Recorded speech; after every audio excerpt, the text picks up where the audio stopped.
It is Tuesday evening. Tuesday evening is the Tile Happy Hour. We want to welcome everybody from all across the nation and the world to the Tile Happy Hour. It is a unique night tonight. Once again, John has left me, and I am by myself for a short period of time, but it's an exciting evening because we're going to meet some new people and speak to some old people. But first, I want to thank you for being here. Tile and stone is my life. It is what I've done for the last 20 years professionally, and I'm just excited about the opportunity to talk to you, everyone out there in interweb land. Whether you're watching live tonight or watching on a playback, I'm here and I'm watching like screens. I've got screens everywhere. And if you comment live, I can see it, whether you're on Instagram, YouTube, Facebook. I even hijacked John's LinkedIn and John's page. So I'm focusing on that. So don't be a stranger. Talk to me. Let me know what's going on in the tile world and where you are tonight, where you're watching from, so that we can have a great conversation about tile and stone. What's neat tonight is if you've been watching the show or seen probably one of our most popular programs is the time that we helped a good friend of mine out, Josh of all trades, on YouTube on his demo. And lucky enough, we are working on trying to get this project done. What is up, Chris Sloan? Good to see you this evening. Let me know where you're watching from. And if you remember that episode, Josh was in the process of demoing out his bathroom. Actually, I'll just be honest. I think we pushed him into demoing it. He mentioned it. I got him live on the air, and he said he promised his wife. And literally, I think, I'm not going to say she bribed me to push him into doing it, but with our episode, we got him in there. And if you'll remember from that episode, one of John's colleagues in New York City, Nava, jumped in and said, "Hey, I'll help you out." And they connected online or via email, and Josh got started demoing, and there was some design stuff going back and forth. Well, tonight, live on the air, Nava is with us and Josh is with us. We're going to get an update on his project and maybe a little bit of inside information from Nava about, what are you looking for when you first take on a client, or some of the pitfalls, maybe when someone walks in and says, "I want to retile my bathroom or my house." I'd love to hear those things, because as a contractor, I was not normally included in those things. So that is tonight's show. Tonight's show is an introduction to Nava and a thank you. And then we're going to bring Josh in and we'll say, "Hey, where are you? What have you done?" And try to get him past the finish line. But a couple of little things that I want to take care of. First, once again, where are you watching from? I'm watching the comments come in. And also, if you remember correctly, we made the announcement not too long ago. It was actually National Tile Day, was a couple of weeks ago, that we had gotten invited back to Coverings to do the podcast live there. We're very excited about that. Coverings is only about 6 weeks away in Atlanta, Georgia this year. So if you're going to Coverings, give us a thumbs up. Let me know that you're going to be there. I want to see you there and come say hey. But they asked us to do the podcast again this year. So we didn't offend anybody too bad last year. And so this year we are jumping into the podcast table, and we should be able to broadcast live on the air on Tuesday the 23rd at high noon.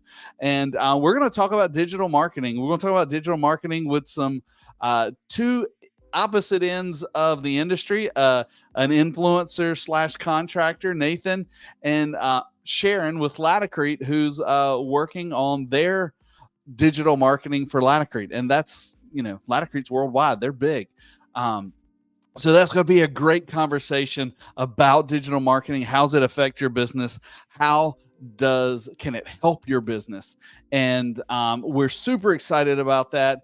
It is Coverings is, if you're not familiar with it, one of the biggest nationwide or United States tile and stone show, and that's tile and stone from all over the world. You're not just going to see tile from America. You're going to see tile from Italy, Spain, Asia, everywhere, and it really brings into view how large our industry is, how diverse our industry is, and it's a great time. And for me, I just like to go and nerd out and go to all the technical talks about how this thin set works with that. But that's just me, and I'm normally with the other nerds. But regardless, it's a good time. I hope to see you there.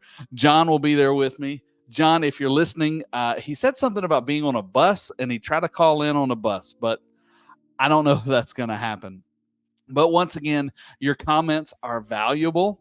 And even if you're watching on a playback, we still read the comments. We still want to answer them. We want to help you with your installation.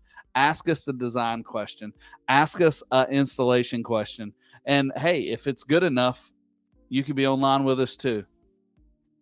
But first, let me get started here with Nava Slavin. She jumped in and helped Josh out with our design as we were working through this DIY project.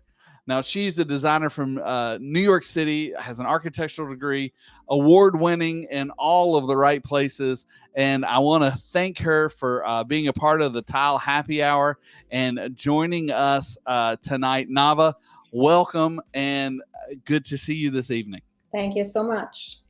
It's we've exchanged emails, but John knows you.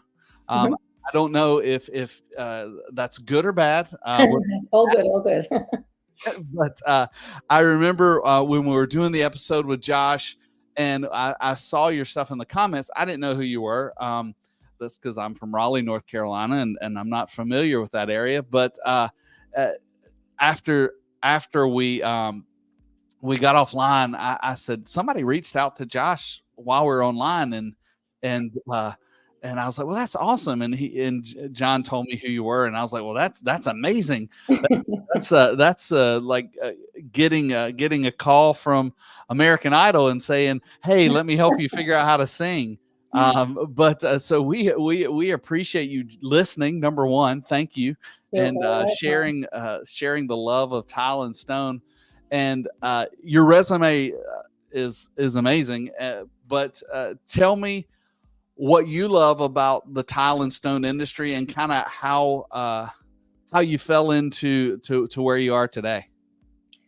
Let me just first tell you something that I don't even know if John knows, but I knew Tile Bar when they very, very, very beginning, when they started out and came into a very large showroom that I used to have in Roslyn, New York. Okay. And they told me they're starting a new business. They have a little warehouse in Brooklyn, and they would love it if I can show some of their tile because they're just starting out and they're looking to expand. And if you know what Tile Bar is today, they sure expanded in a big, big way. And I'm so proud of them, you know. Oh, well, thank you. Who came to you? Was it Eli and Chaim or Steve? Steven, yes, all three of them. All three of them. The three. I'm not going to say the Three Stooges. They're my bosses. They were so nice. They were so young, you know. And I said, oh, they're starting out. It's so nice to help them out, you know. Well, thank you for. I'll thank you because without those commitments, these showrooms are, and how beautiful the tile is and everything else. It's just so nice to see. Yeah, I think I'll toot our own horn a little bit. We've and I'm not a design person. I'm a contractor. So as I've said 100 times on this show, I can't even match my clothes. So they don't let me pick tile, but I know how to install it, or I know how to lead you the right way. And we designers can't live without you guys. So. Well, thank you. But our product team with Eli leading that charge, they have really curated some great products, and thank you for jumping on board early. Yeah, and doing early. that. Yes, way early. Chaim, he tells me some of those early stories, and I love listening to him. I'm an entrepreneur at heart, and I love to hear the against all odds stories. We talk about when we went to coverings, and when they were first starting out, probably when they would come talk to you, nobody wanted to talk to them. And now they can't get around coverings because everybody wants to talk to them. Everybody, yes. They've been to many shows, many shows. Yeah. So tell me a little bit about the design process. That is something I've, other than, me trying to figure it out on my own and looking at pictures and just saying, I'll do that. That's kind of how I design something. What is when you're taking something that's a blank canvas, Mm-hmm. what are the steps that you go through to kind of figure out what somebody wants? So I think that being a good designer is someone who pretty much analyzes the client before. In other words, you have to be a psychologist first. Okay. So you first have to really get to know your client as fast as possible. Sometimes it takes a meeting, sometimes it takes a little bit longer. But once you kind of get the feel of what the client is going for, you start to imagine what you want to do. It depends on whether or not they just want to replace things the way they are, or if they mostly not. Mostly the people that come to me, broken walls for sure. but some people just want to, revamp whatever they have, and we just help them with color and selections of materials, etc. But most of the time it's they come to me because they want to make an old house look today. And they come to us to give them an idea. So we start out with just a layout, and we start a conversation from there.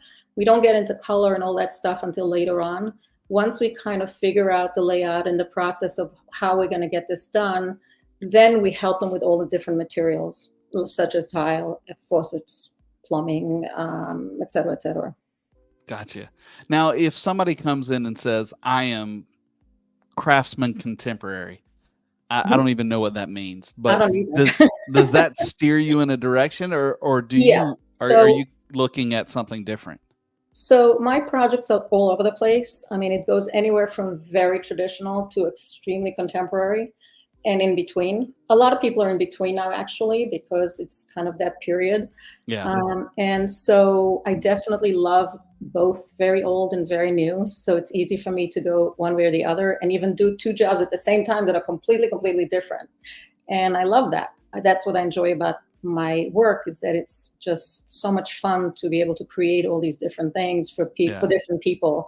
And I feel like that sometimes. Hey, John Tedesco, I see you waving over there. I feel like that a little bit as a contractor. It was like, because you would go to a show and you'd see this really cool material. Well, you can only install that in your house once, and then the next you can't just keep demoing stuff. So I would think that part of your job is being able to see those cool things and being able to apply it to somebody else's building. And the good thing is it's on their dime, and still building that cool project and being able to keep doing that, because obviously we can't do that in our own house, in our own world, or we'd never finish anything, never be able to live in anything. Yeah, no, we want to make the places timeless, so they don't have to do it every 10 years. Right. So I try to guide my clients to pick the items that are hard to change, sort of, what's the word? So it's not something that they're going to hate tomorrow. As an example of one of my clients that wanted to do an all pink kitchen, and you don't want that. What you want to do is you want to put accessories that are maybe in pink if that's what you love, but the rest of it has to be very elegant and very good for everything. So evergreen is kind of what we say in the digital world. Yeah. So this way, when you get tired of something, you can replace a small thing. You can change the paint color. You can change maybe even a countertop or a couch, but you don't really want to change the whole thing all over again. Exactly. I my wife and I, seems like we always are able to get with the trend when the trend is leaving. So it's like we just repainted a lot of people do that. For instance, now everybody was doing marble in terms of design, like the porcelain that looks like marble. And now I'm starting to hear, all right, I've done this, been there, it's been a few years. What's new? you know? Well, I know we just repainted our upstairs in the cool colors. And I was like, I picked out the paint color, picked out all this stuff. And then I started hearing rumors that everything's going warm again. I'm like, well, I just repainted everything. So what I always tell my clients is, don't do what's in fashion. It's not a dress. Yeah. Do something that you love, and then you'll always be happy, because it doesn't matter what the fashion is in terms of inside your house. That's very true. Very true. Well, that's interesting, especially coming from the opposite side and trying to figure out these things. And I know some contractors feel like the design and the architectural process is an adversarial process, and I've seen contractors that kind of treat it that way. But I've always thought that if the contractor and the designer and the architect can all get on the same page, Absolutely, it really helps the project. Number one, I think it moves quicker. yes. Even though there may be some ideas to save money, I have found even if you go with what everybody is on the same page with, you'll save time and everybody's going to be happier in the end. And that was always my philosophy. It was always to try to get on board early, get everybody on the same page. So you've got a team of four: a designer, of architect, the contractor, and the owner, that are all working towards the same goal, rather than either one of them saying, well, I need to save money here, I need to save money here, or I want to cut this corner, or I know hey, the design, the dream is, that's where you get the business over and over again, is fulfilling those dreams. Yes, and without a doubt. And so I love that. I loved that part of it, and being working with those teams and all around the Southeast when I was a contractor. And if I was in I don't know if I could work in New York. It's traffic's too much for me. New York City for sure. Yeah.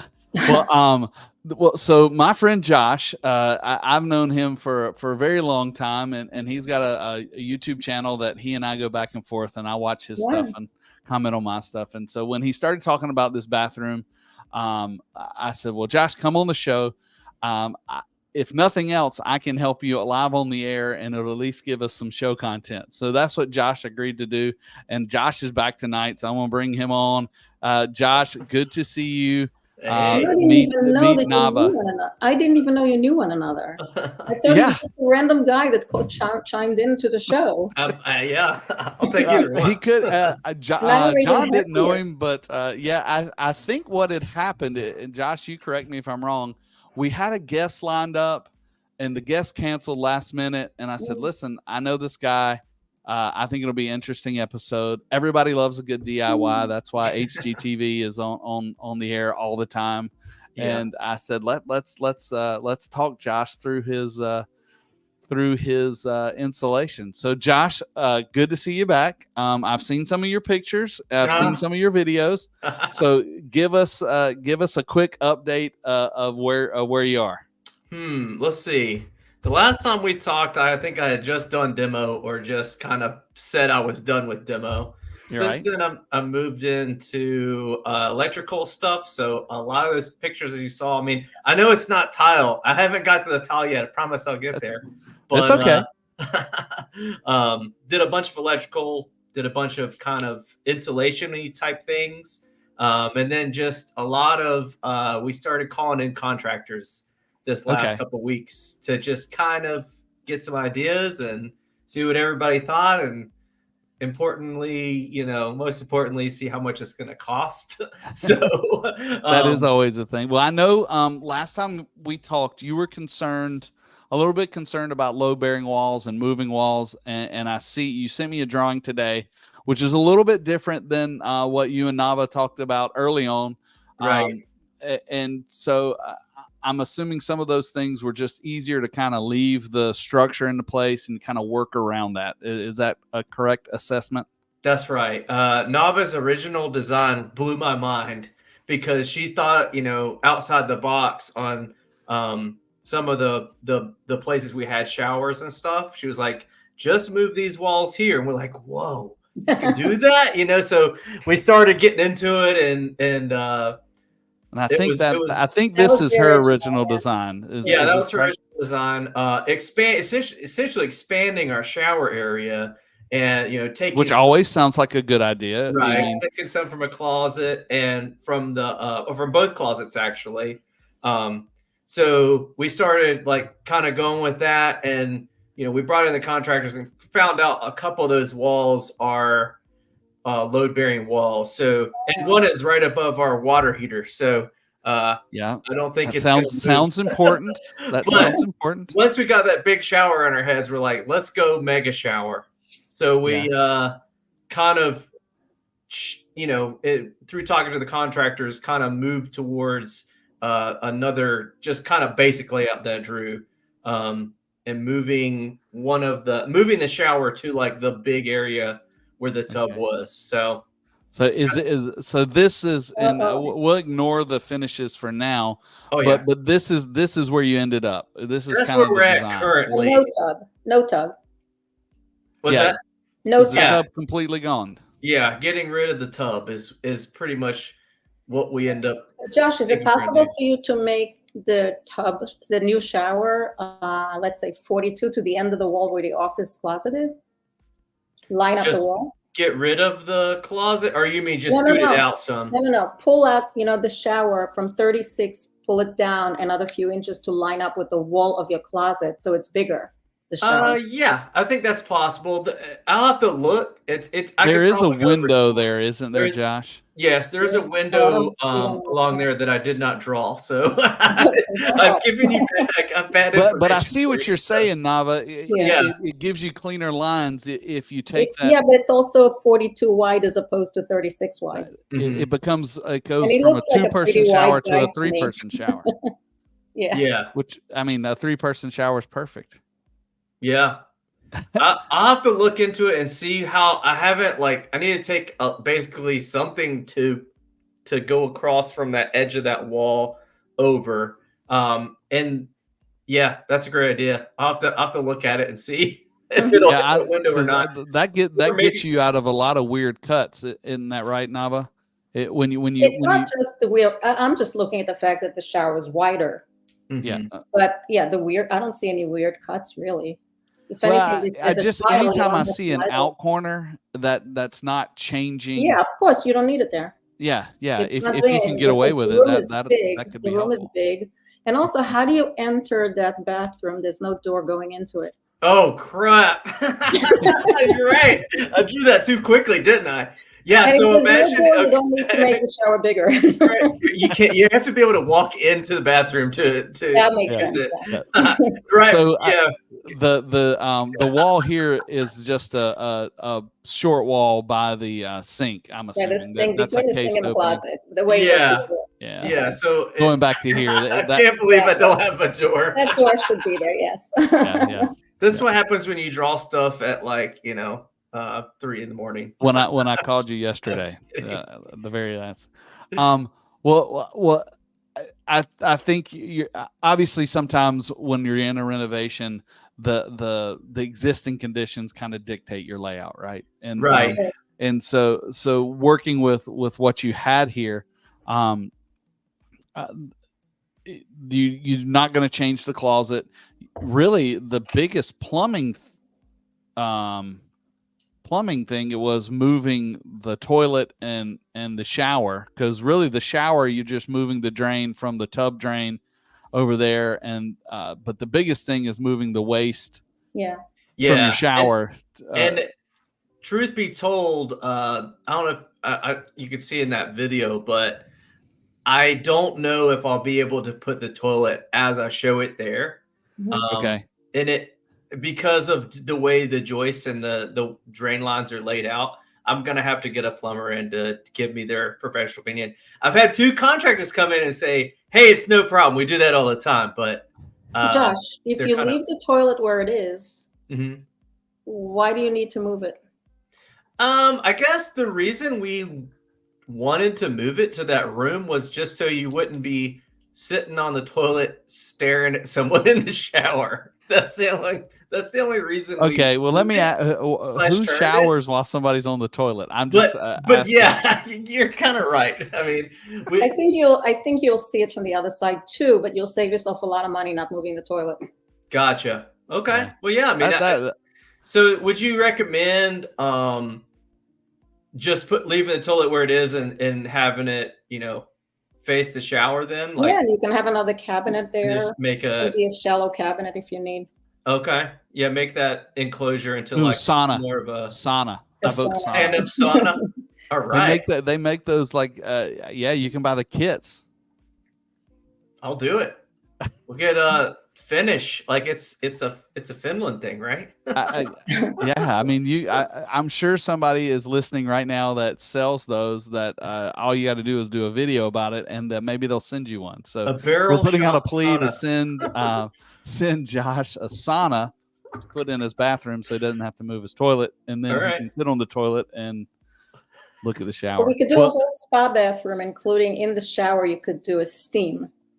Yes, so you got a sauna and then a steam. There you go. Man, I'm So I coming to just stay got at your house. I'll just be sweating all the time. I just got a write-up in Newsday, like a 2-page write-up, a really nice one about spa bathrooms. So I could send that to you so you can get some hints over there. That's it. Sounds right. like you need a different contractor now. I need an all-in-one spa contract. You might as well enjoy it, keep it enjoy it for a long time to come. So you might as well do whatever you wish, whatever you want. That's right. You're not moving anytime soon. So, well, Nava, what's the next step? Once, let's say we solidify the layout and how we're doing right now. So, well, what he's doing is right. He's supposed to speak to a few contractors and find out how they work, if he likes them, how much they each charge, and be careful of the lowest and the highest, and try to get something that makes sense to you. Right. And I would get a very detailed proposal so that you're not surprised. Like if you talk about, let's say, heat under the floor, you want to make sure it's included in there. If you are talking about 6 hi-hats, make sure it doesn't say 4 hi-hats, etc. That kind of thing. And the next thing I would do with my client is I take them shopping for plumbing.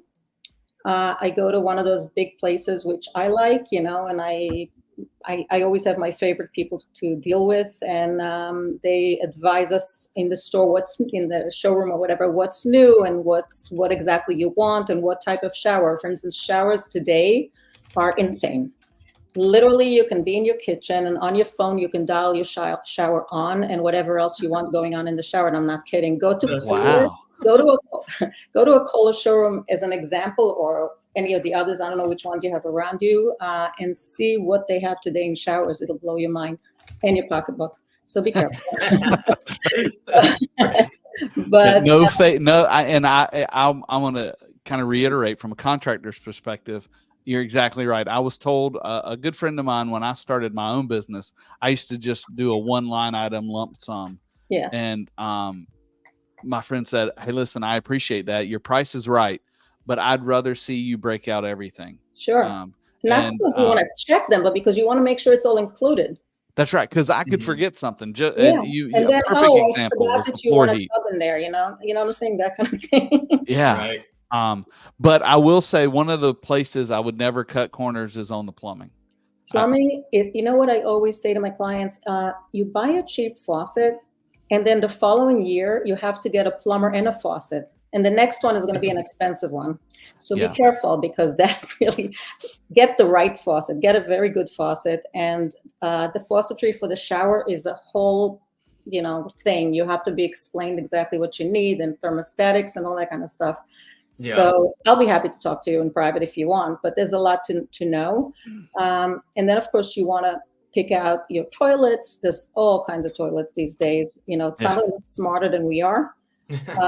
And you come into the room and they literally talk to you. It's ridiculous. The seat is hot and it flushes without you, all that kind of good stuff, or just a plain toilet for $200. So it goes anywhere from $200 to $8,000. And then all the other plumbing that you need, like sinks and towel bars and toilet paper holders. And I have a whole list of everything that I need.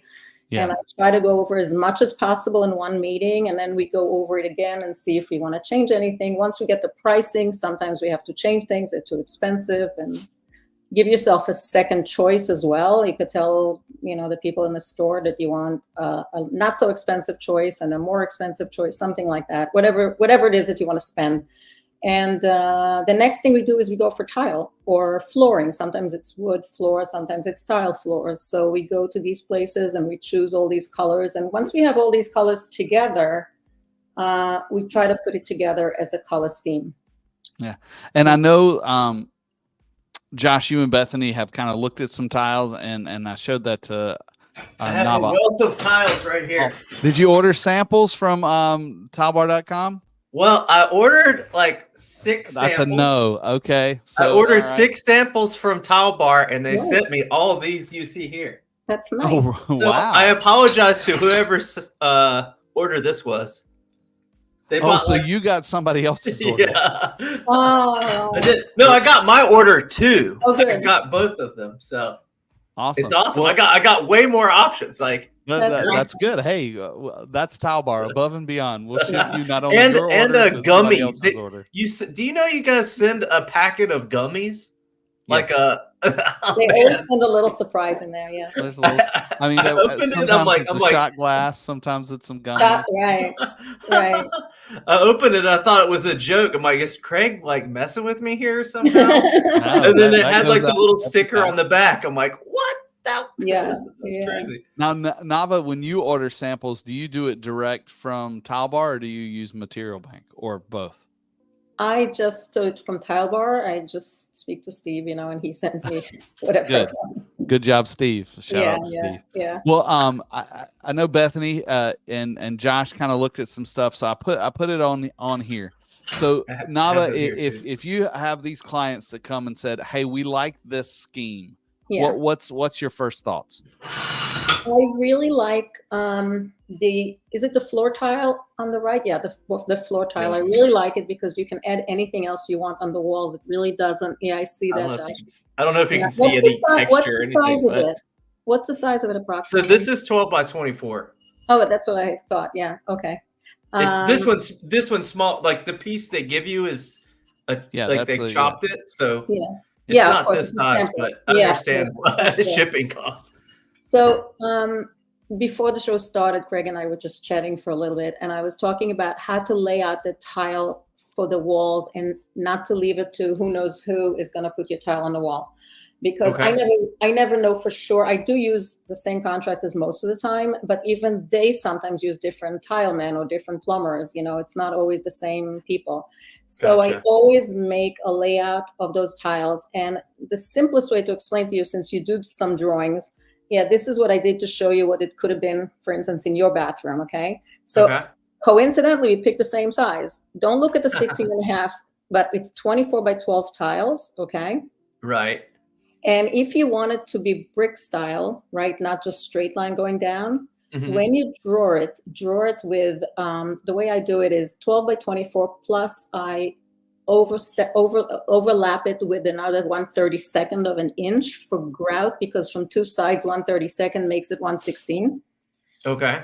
So I pick out each tile with its 1/32 of a tile and I put them together. And then I lay it out so that there's no little broken tiles on each side. So it turns out with this layout, if you have that size of wall, which is the original wall, it would be starting from the right side and the top. You're always starting on the top with a full tile because that's where your eye shows, okay? Where your eye is looking at the top. It's not looking really at the bottom. If it looks at the bottom and there's like half a tile, it's no big deal. It's kind of like a floor board or something. Gotcha. So I always prefer to see full tiles where my eyes are looking. And as you see, I started with a full tile on the right, and I was left over with a 16 and a half, which was fine. But if I was left over with 3 inches, I would try to push it around and see which way is it the least. So what happened actually here is that the tile on the right, and you can't even see, I had to steal about 2 inches from it in order to make it 16 and a half. Otherwise, it would have been almost a sliver. Maybe it was more than 2 inches. I don't remember. Otherwise, it would have been like a very small piece at the end.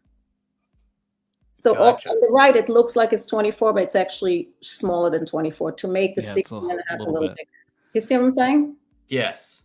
Yeah, and Josh, that I know that go ahead. originally you kind of looked at maybe a 3x9 or something, but I made a mistake. This is the one this is it.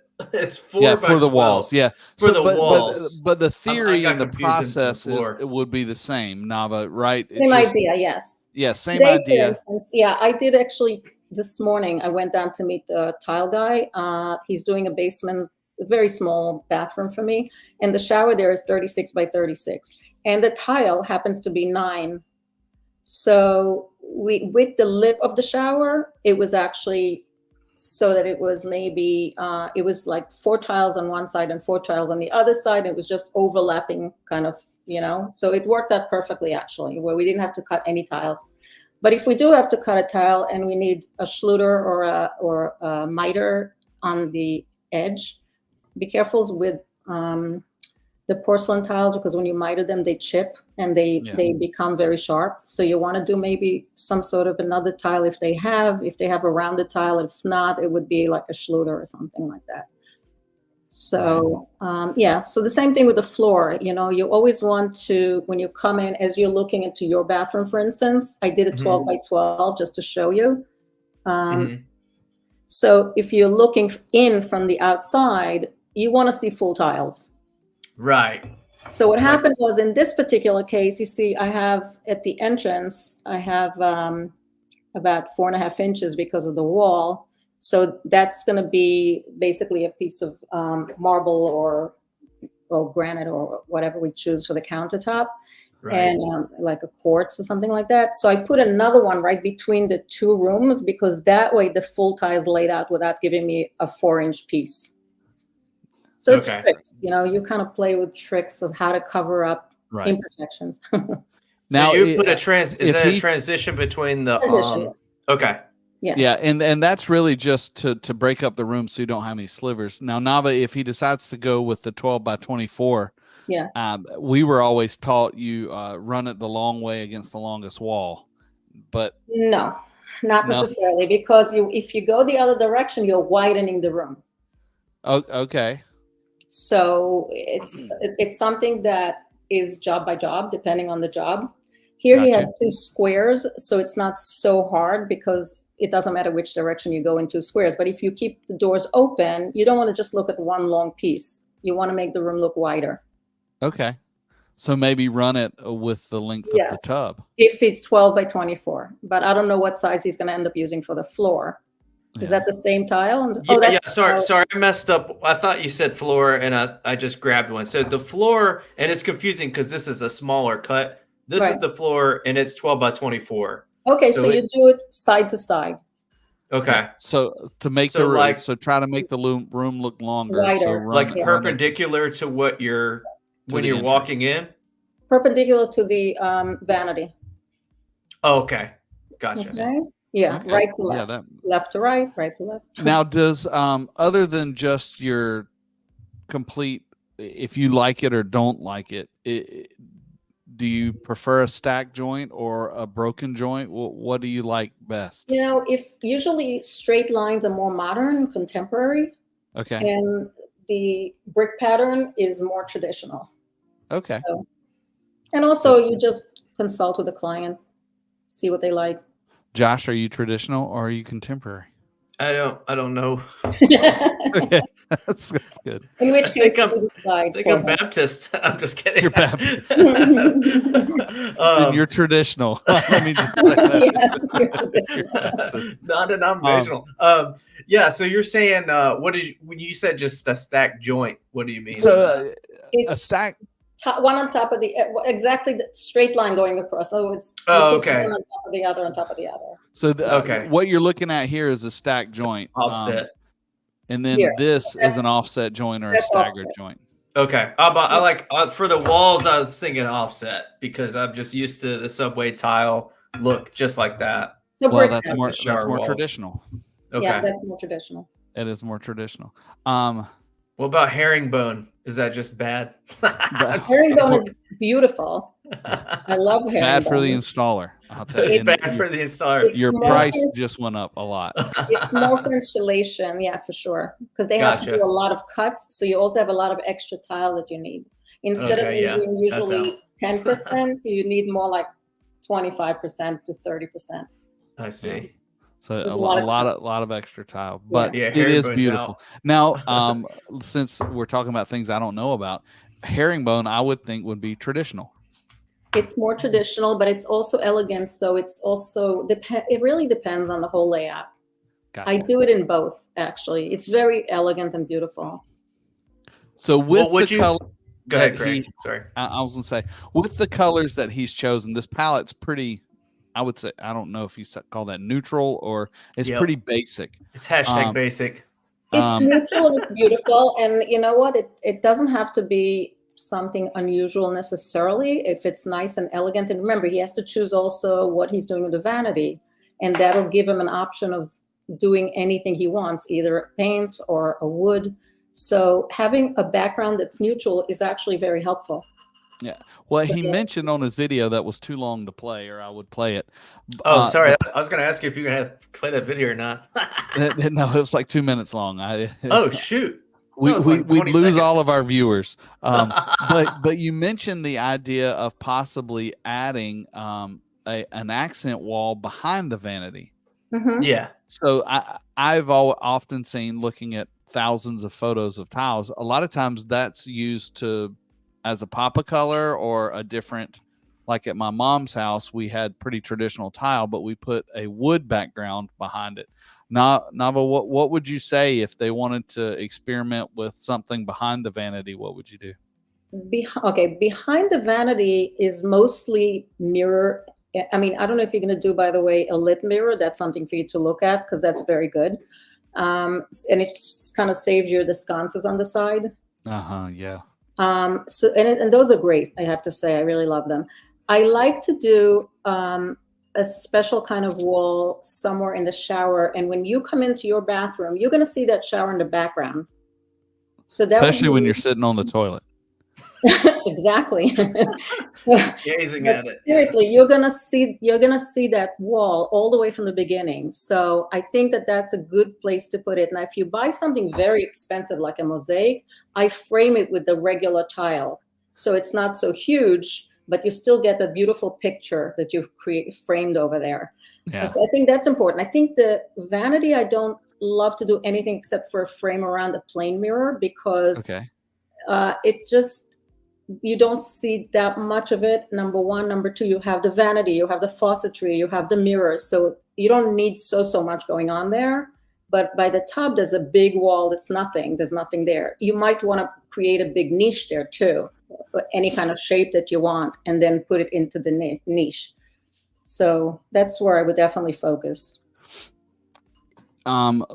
Going back to his, we'll talk about his shower floor, which is, a lot of people are going with this river rock pebble look for the shower floor. And Nava, you said you really like that because I do. Feels like I have that in my shower, and one of my showers, and I love it. I said to Craig before, I feel like it's shiatsu. It's like you feel like your feet are getting a massage while you're standing in the shower. So I really what I like the most, like the texture of it. I was like, I just can't even imagine how this is going to feel my feet.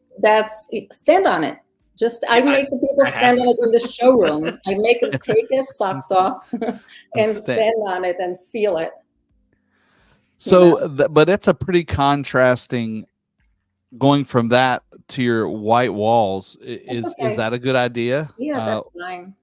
And we're thinking of putting that same, like, they see the grout color in the shower floor. We're thinking of putting that same grout color in like the shower wall to kind of tie them together. Would that be too matchy, or should I leave the floor?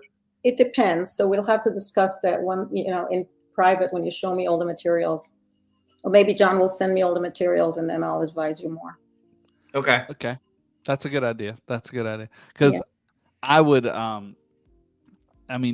we'll just talk in general. If you've got your bath floor, that 12 by 24, and you're going with, I always suggest, because I'm a contractor, a matching color, not a contrasting color, kind of match the main body of the tile that gives it a seamless look.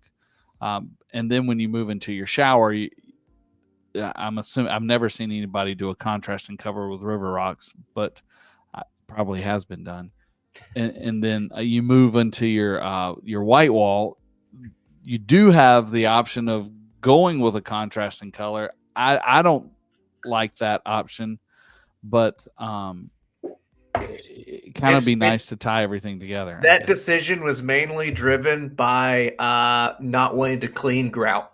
So you get a darker gray color in the shower floor and put that same in the grout on the walls, and that was like the main reason we definitely like to put a little bit darker color for sure because of that reason, especially on the floor where it gets dirty very quickly. Yeah.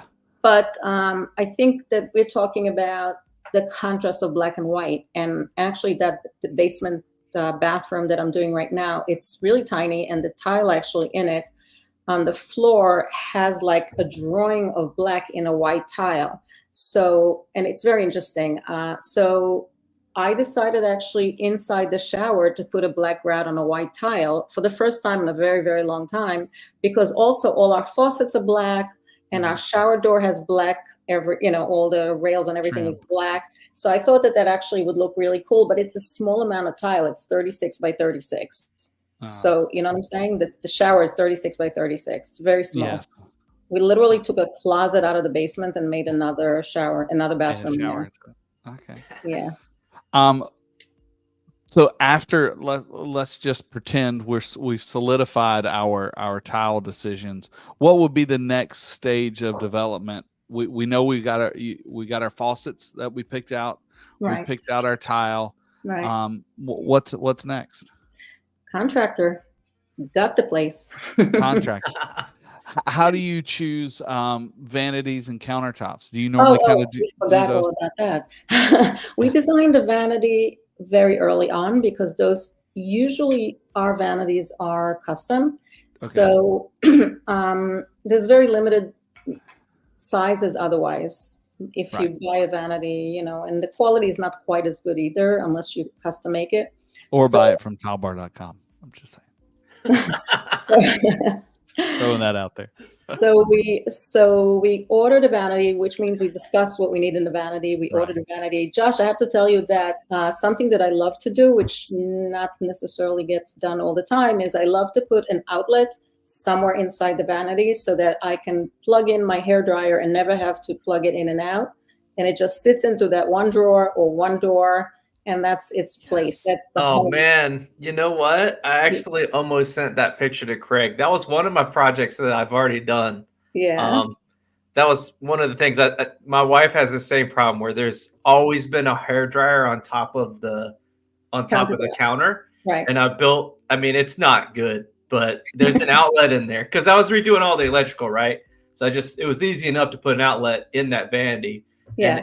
And the plan is just to retop that vanity anyway, so we could pick whatever stone or whatever, and so the vanity's staying. So I've already done that. I feel okay. Good. Well, Nava, here's my design because I'm doing my my master bathroom soon. Okay. My thought is I want to have my vanity as a flat vanity. We have double sinks and a cabinet on top of the vanity that goes up.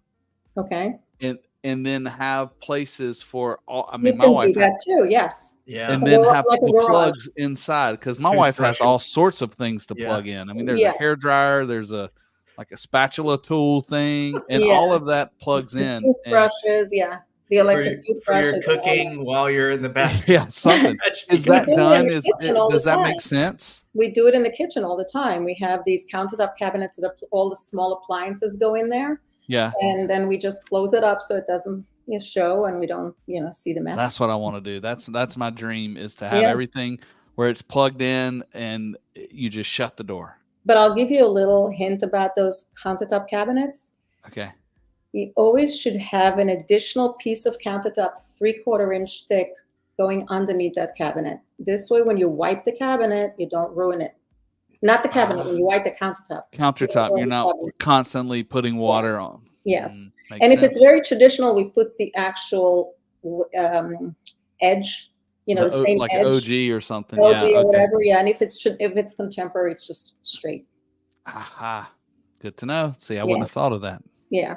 But yeah, that's all All right, let's see. John Tedesco says some of our James Martin vanities have an outlet already in the drawer. Oh, there you go. Tilebar.com. Man. James Martin. That's right. But Josh, sounds like you Dang. just retrofitted yours. Are you going to paint it? Is that the I'm undecided. Like Nava was saying, like depend on the top, it may or may not match the wood, so then I could paint it if I need to. But right now it's kind of a neutral wood, and that's another thing that we picked out with the floor. It's kind of got a beige color, and some would say brown in that floor.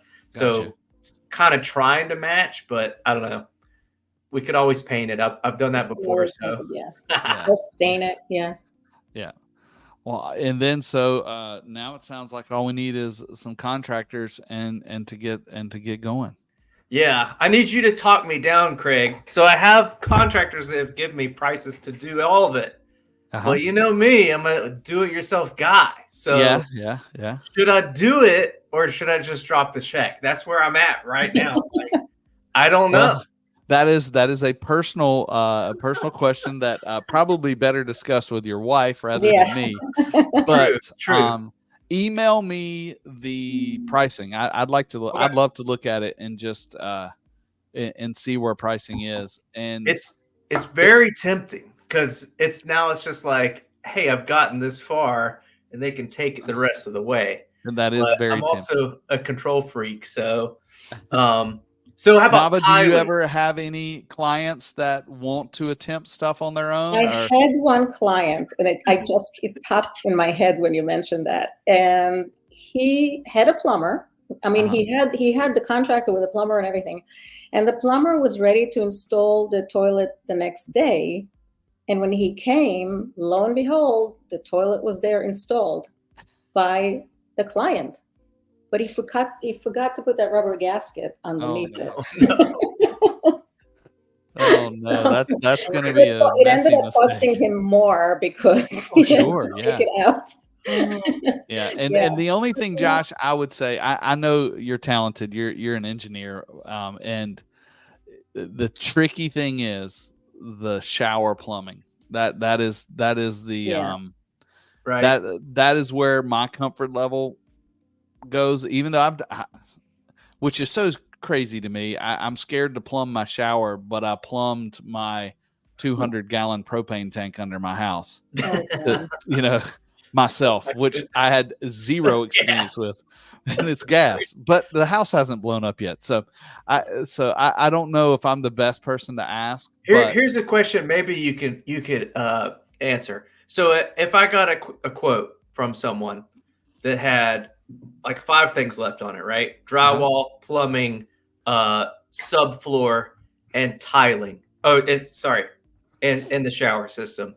But tiling, what percentage do you think that tiling would be? Because that's where you got your expertise of a project. What percentage would you say that tiling normally takes up? Does that make sense? I mean, Nava may be best to answer this, but in the residential world, or just in the construction world, the finishes are normally the smallest part of it. Your plumbing, your electrical is going to be the biggest chunk of your budget normally. Now, a bathroom has a lot of tile in it, and plumbing and waterproofing systems aren't cheap. So I'm guessing that it's 40% of the job. Okay. The tiling would be 40%. That's why you need to ask for line items. So that because we don't really know. I mean, I've been doing this for so long, but yet I cannot tell you how much your tile is going to be. Okay, that's the next step. I just go by what they give me. But the way I would figure it out, and that's how I figure out jobs that I do around my house, is that how much time is it going to take me? Am I going to have the time? And does it pay? And if it's going to be, let's say, a painter, and I can paint, but if it's going to take me 3 weeks to paint and clean up, and I'm going to start hating myself, does it pay to do that? So, what I'm saying? And at the end, what am I saving actually? Probably nothing. That's where I am in my life, Josh. Yeah. And like I have these ideas. I want to do something. I'm looking at my master bath every day. I'm like, I just should tear it out and do it. And I'm like, I know I'll get 20% into it and become frustrated and end up paying somebody to do it anyway. But exactly. It is a lifestyle thing. So I would definitely ask for line items and that sounds like a good plan. If somebody says I don't do line items, I only do lump sum, then I would say that's a red flag. Stay away. Yeah, stay away. Yeah, I will say both of the quotes so far I've got, they have everything, like you're saying. They have lines of that include everything we talked about, but there's not this cost. Breakdown. You can ask for breakdown. You are totally within your right to ask for a total breakdown. Because maybe you have your own electrician. Maybe your best friend is an electrician. Right. Or a tile guy. Yeah. Yeah. Yeah, that's true. Yeah. You know, I got this online podcast that wants to help me, so I need to break it out. Well, cool. Well, we're coming to the end of our time. Josh, thanks for bringing us a project. Let me know what your next steps are and how I can help you. If you're gonna leave your toilet where it is, or you're gonna move it to the closet, we'll see. We'll see. Nava, thank you again. I look forward next time I'm in New York, stopping by and saying hey face to face. And I appreciate you jumping in and helping us. And so we will see you both next time. Okay. Okay. Wait a minute. Josh, I know I made a banner for you. If anybody wants to follow Josh's Josh's stuff, he is at YouTube at Josh of All Trades, and he does a little bit of everything. You know, he's fixing his air conditioner, he's rewiring his house, and too much stuff. Putting out the fires that he starts. So if you want to follow Josh, make sure you follow him. Throw a like and a comment and a subscription his way, so we can see what happens next. Josh, I lost you guys. I don't know why. We still see you. Oh, okay. We see you, Nava. Okay. So Josh, I will talk to you later, and stay cool. Nava, thank you for being here. Do you mind if somebody wants to employ you, if I throw your email address up there, how they can get in touch with you? Yes, of course. So this is you, and where you are in New York, but you're not in the city. You're actually in Roslyn, Long Island, but I'm in the city all the time. Also, we have clients all over. Okay, so if you want Nava's amazing help, obviously you just email her and tell her you saw us on the Tile Happy Hour. It will probably not get you anything, but if you tell her that, I'll send you something. So, but Nava, I thank you for being on with us and helping out. This was fun. I learned something, and I know everybody out there did. And so we appreciate you. Have a good evening. And everybody else, thanks for watching. You're amazing. You look great. I mean, I'm looking at you right now. You look amazing. I had a great time tonight talking with Josh and Nava. It is fun to see the project come together. Pray for Bethany, because she's been without her bathroom for a while, but we're going to get you through there. We're going to get to it. And John, I hope you're traveling well. It's good to see you online. I see you typing, but you must be riding the bus. John's going to wish you peace, health, and happiness. And I'm going to say, as we all just keep on keeping on and learn to love each other and keep learning together and tile the world.